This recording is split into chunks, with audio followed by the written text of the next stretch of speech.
Hi guys! Welcome back to my channel. So, update tayo sa mga ganap ng Dasbea fans. Mga Dasbea ganap dyan.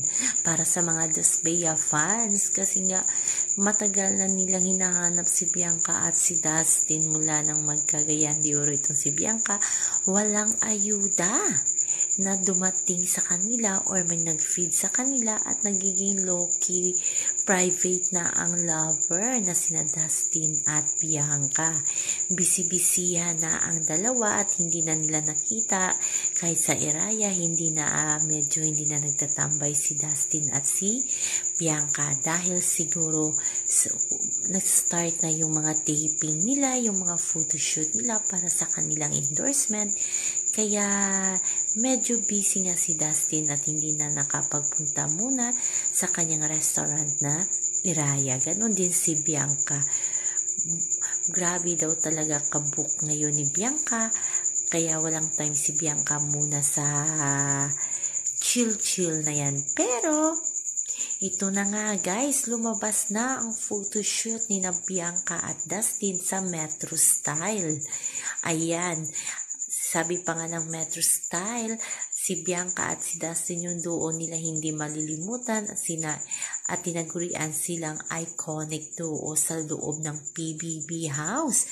Bakit kaya? Kasi grabe daw mga pinagdaanan nila at hanggang sa labas ng bahay ni Kuya ay solido pa rin ang kanilang nararamdaman kung anong pinakita nila sa loob. Ganon din at humigit din paglabas nila.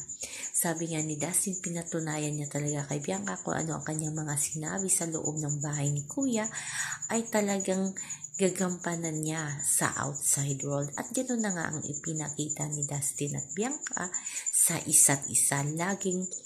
Laging nandoon sa para sa isa't isa. O diba, kilig yun.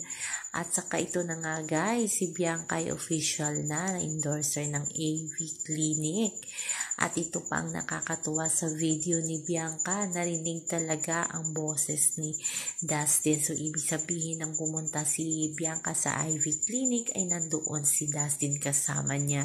So, sabi nga ng mga Dasbea, baka pati si Dustin ay endorser na ng IV Clinic. Kasi una-una ay si Mika at si Brent Manalo. So, kompleto na ang kwadro pag si Dustin ay maging endorser din ng IV Clinic. O diba guys, ang saya-saya lang. So abangan na lang natin ang music video na malapit nang ipapalabas na kinakabahan. So lang po guys ang ating update sa ngayon hanggang sa muli. Bye-bye.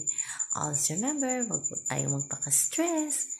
Please like, share, subscribe my channel para ma-update kayo sa mga bago kong upload. Bye-bye. Ayan guys.